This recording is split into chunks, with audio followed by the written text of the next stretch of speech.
Yo, what's up YouTube? Between the groups, we're back again with another video, and I'm finally gonna get to showing you guys my vinyl record collection. And I feel like it's definitely been a long time coming, but I'm definitely excited to finally show you guys this video. Alright, so I think the records I'm gonna show are like in no particular order. They're kind of just randomized, really. I'm just pulling them out of my crate one at a time. Whenever I pull out, and I guess I'll just show you guys. So first, I think we will start off with, hey, relax. So first, crazy turtle. No. All right, so first, I think we will start off with Daft Punk's Discovery album. And as we all know by now, Daft Punk has pretty much announced their retirement. Kind of sad to hear, but you know, you definitely expect it from artists that you just kind of grew up listening to. But you know, they've had a great career, and it's definitely a nice little send-off for them. I think it's well deserved at this point with how long they've been around. But that's Daft Punk's Discovery. Such a great album. Oh, and just mentioning it now, I don't think I'll be showing you guys the actual records unless it is a colored variant, because I mean, we all know what a black record looks like, so nothing too exciting there. But next we have Bad Bunny's debut album, Por Siempre. Don't expect my English speaking friends to really know who this is, but for my mono or bilingual friends, you definitely know how good this album is and just how good of an artist Bad Bunny is. And look at this cool little gatefold. It opens up. That's a quick little glance at that. And this is actually the first colored record that I'll be showing you guys.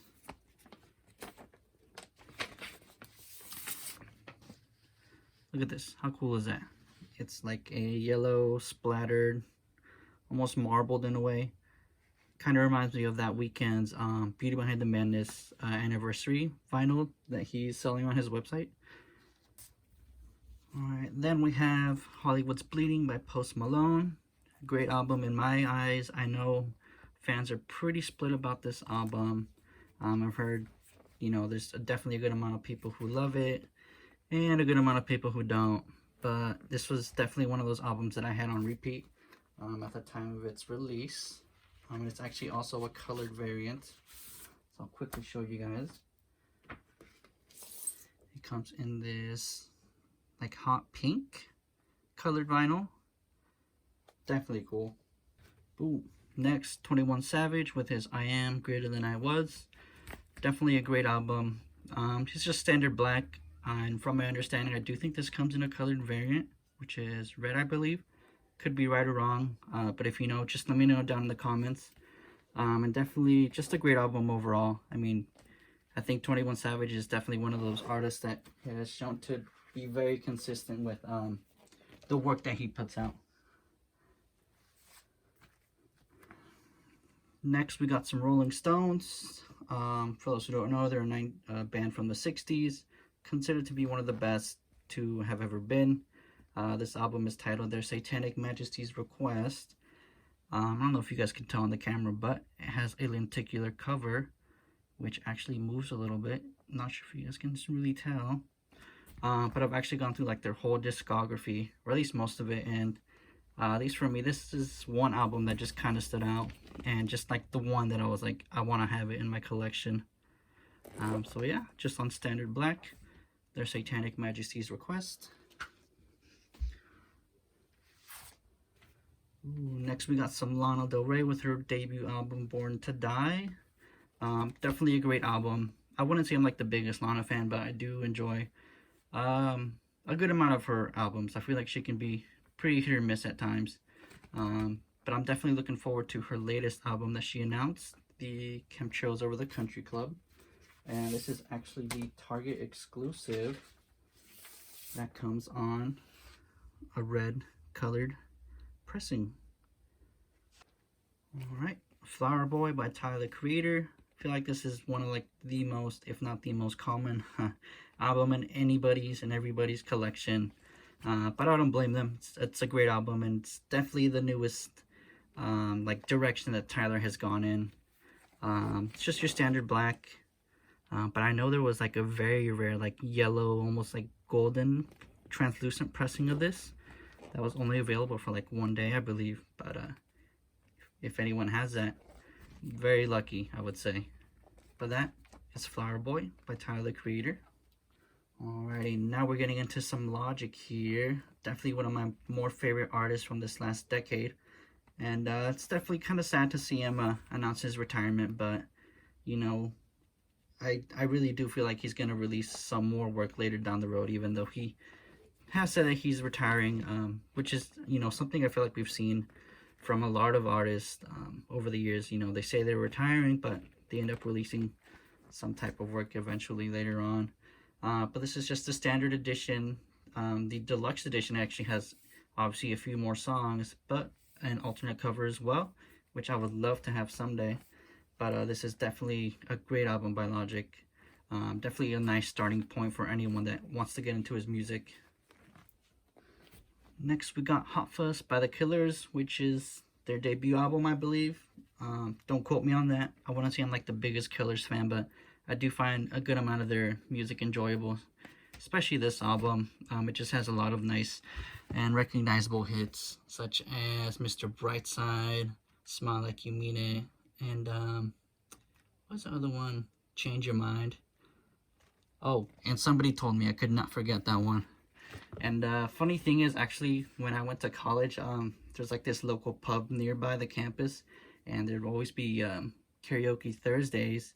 And I'm not kidding you, like so many of these songs people would like request to play and sing, and it's just kind of funny, a nice little memory I have that's associated with this album. And it just comes in your standard black, nothing too crazy. Next we have XXXTentacion with his Skins album. I actually copped this from Urban Outfitters, and it was at a huge, like crazy discount. I got it for $10. So I figured, why not? Let's add some X to my collection. I wouldn't say it's his best, but you know, for $10, you can't really go wrong with buying any album at that price point. And the cool thing about this is that it's actually, it's not a colored vinyl, but it is on a picture disc. Yep, double-sided picture disc. Hope you guys can see that pretty well. Alright, next we have some Russ with his Zoo album, or it's titled Zoo. Great album in my eyes. You know, I feel like Russ is definitely one of those underrated and overhated artists. And I can see why he's not liked by a lot of people, but you know, I do definitely recommend that you check out his music and just kind of decide for your own if you like him or not. As opposed to just kind of listening to what anybody else says. But yeah, great album in my eyes. I feel like very enjoyable, and that is his Zoo album, standard black. Then we have one of my favorite soundtracks like ever, the Guardians of the Galaxy. And I'm actually a big Marvel fan. I keep up very much with their movies that they release. And I actually collect their movies as well. I may show you guys that eventually in a future video if you guys would like to see that. But just an overall great soundtrack. Very fun and good music from, you know, today and before. I know this comes in different colored variants, like a Target exclusive, but this is just the standard black. I actually do think this was like one of the very first records I got.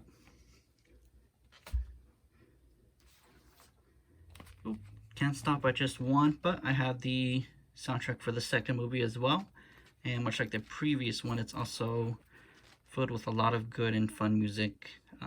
Also comes in your standard black.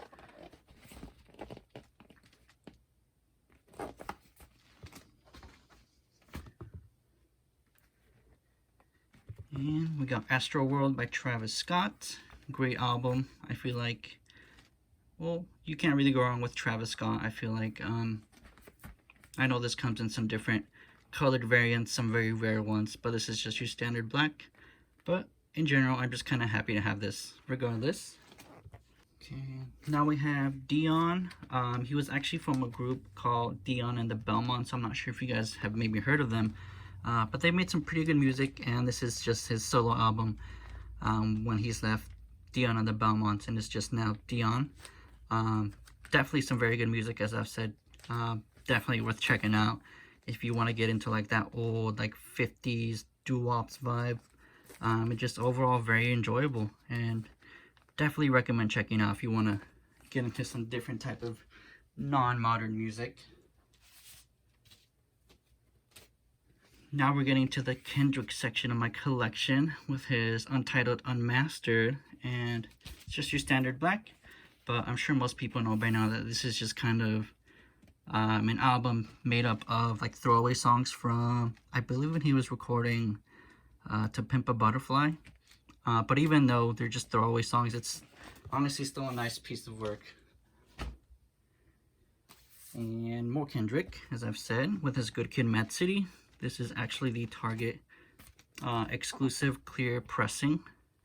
I know some views definitely differ as to which album is Kendrick's best. But at least for me, I feel like this is his best. And you know, I try not to be too biased, especially because I feel like the reason I say that is because of like the nostalgia factor for me, at least. I just remember having this, or playing this album so much like back in high school.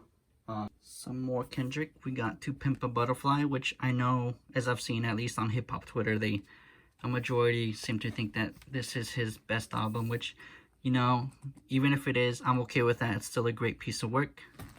And it's actually just on standard black vinyl. But, you know, Kendrick just definitely outdid himself here, I feel like. Getting into a little bit of J. Cole now with his 2014 Forest Hills Drive.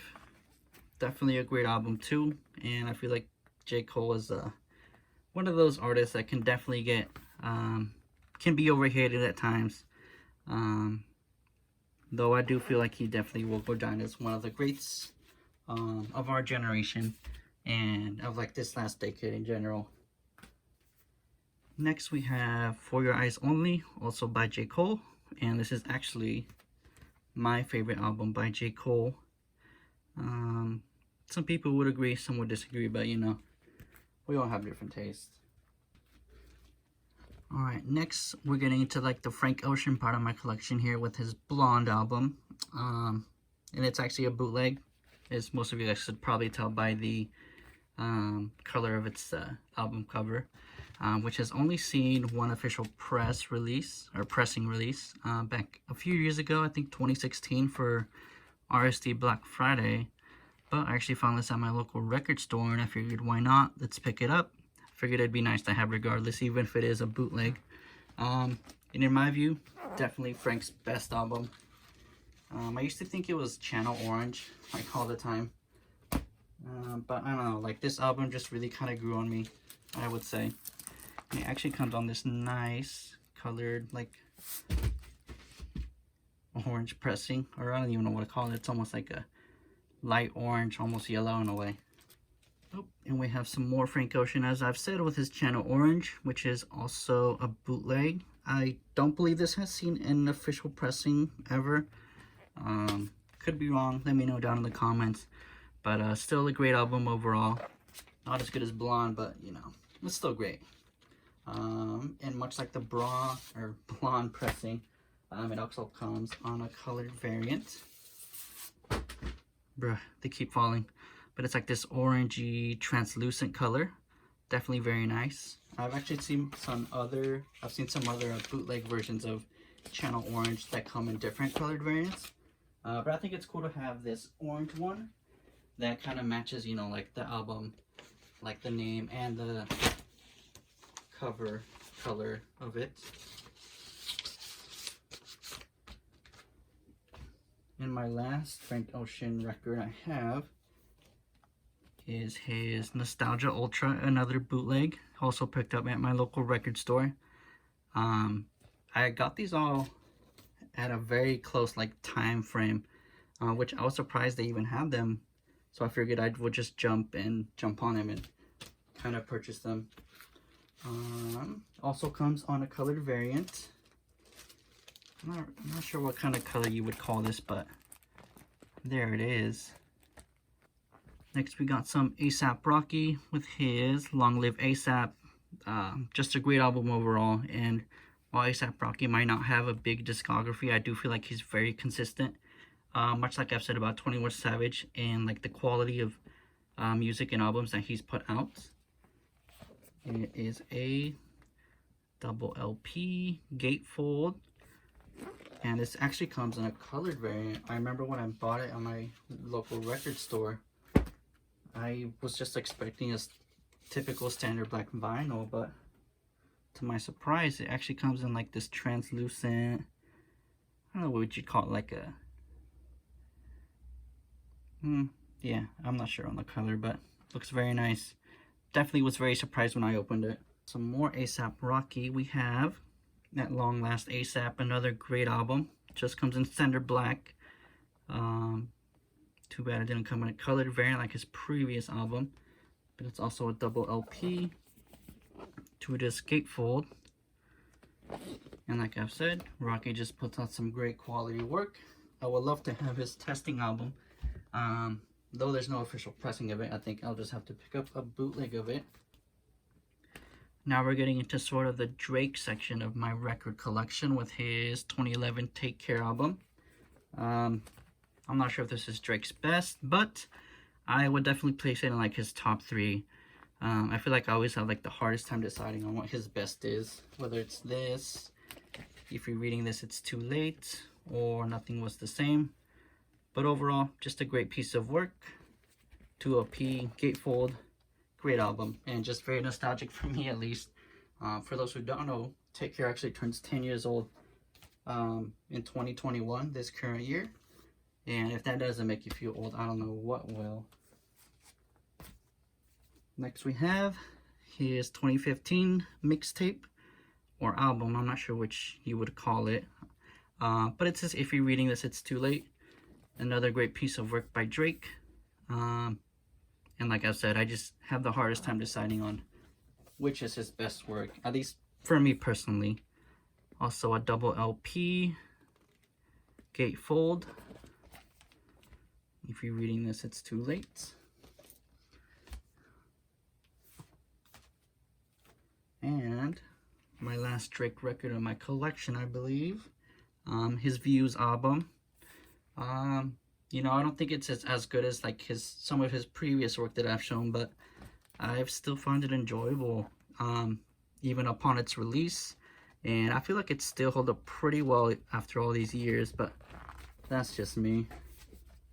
Still a great album, I feel like. Double LP gatefold as well. And that is Views. Just on your standard black. Oh wait, I actually lied. I have one more Drake album in my collection. Here's What a Time to Be Alive. His collab album with Future. Another great album, I feel like. It would be nice if Future and Drake made like a sequel to this, What a Time to Be Alive 2. But we'll have to see if that ever happens. Alright, and now we're getting like the Mac Miller part of my collection. This is his Kids album. This is actually the first pressing that came out last year in 2020. And it's just a very nostalgic album for me. At the time when I was like in high school, I discovered a lot of this music for myself, like on YouTube, and I just remember having so much of his music back in the day on repeat on YouTube. And once I saw this finally getting its first pressing, I just jumped on it. It was that album that, you know, you just pull out your debit or credit card and just have to buy instantly. Just your standard black pressing. I know this comes on a colored variant, exclusively on Urban Outfitters, but I am pretty happy with just the black variant. Next we have The Best Day Ever by Mac Miller, and this was actually my first Mac Miller record that I added in my collection. I've seen others prior before buying this, and I don't know why I didn't buy them on the spot, but something about this just kind of really drew me in, and I was like, okay, it's time to finally add some Mac Miller into my collection. Just comes in your standard black. And for those who don't know, Mac Miller is actually my favorite artist. Kind of sad to have seen him pass away, but it was definitely nice to see a posthumous album be released. Next we have his first debut studio album, Blue Slide Park. This is definitely another one of those Mac albums that I had on repeat back in the day, and it's just very nostalgic for me as well. It's just your standard black. I know it comes in like a Urban Outfitters colored exclusive, but I'm happy with this for now. And it's just kind of nice to see how Mac has kind of evolved and just changed the sound over time when you compare like his earliest albums to some of his later work, and even from one album to the next, I feel like he does change, even if it's just like in the slightest. At least in this, he definitely had like this what's described almost as like a frat boy kind of sound to it, which I found enjoyable. But you know, I do feel like he did change for the better throughout his whole career, and even onto the next album after that. After Blue Slide Park came Watching Movies with the Sound Off, which I feel like is another great album by Mac. Well, at least in my eyes, I feel like Mac doesn't do any wrong. But even from his last album to this one, he definitely changed his sound up a bit. Like I've said, from that frat boy kind of type of sound to like this more, he toned that down, at least is what I'm trying to get to. He toned that type of sound and mood down. Not that it was bad, but you know, change can be good, and you know, I feel like Mac definitely changed for the better on this one. Then we've got Good AM by Mac. Another good album, but like I've said, Mac doesn't really do any wrong in my eyes. Just comes in your standard black, and I feel like this was the album where he kind of, you know, experimented a little bit more. He was mostly like rap on it, but it's definitely one where I feel like he opened up like more of like the singing style that we've seen later in his career in some albums. And that is Good AM. Next we have The Divine Feminine. Great album as well. Definitely has like a very almost like soul jazzy vibe to it. It's very enjoyable, and it's actually one that I've had on repeat a lot lately. I don't know why. It's definitely just been hitting in the right spots lately. Your standard black, The Divine Feminine by Mac Miller. Next we have his swimming album, which at the time of this recording, it has hit it's earned its first platinum, whatever you want to call that, like certification, I believe, which is definitely a great little feat for Mac Miller. Just too bad he's not here to see it. For those who don't know, this is also Grammy nominated, along with Daytona, Invasion of Privacy, and I'm forgetting the other album, but it would have been nice to see Mac win a Grammy back in 2018, I believe. And that is Swimming. Great album as well. Might be top 3 at least for me in Mac's discography. Might have to do like a discography ranking and when it comes to Mac's albums that he's released. So stay tuned for that, I think. And lastly, his Circles album, which was released back in 2020, his first posthumous album. I remember when this was announced that it was getting released, I was very surprised and, you know, just pretty happy to see that we were still getting some more music, or some more music by Mac, even though he has passed away. It's honestly a great album. And this was actually my favorite album of 2020, and it comes on this nice cleared pressing. But please just let me know what you guys thought about the video, about the collection, any tips, anything I should work on, or just leave a simple comment saying hi. Please like, subscribe, and comment, and I think I will just see you guys until the next one.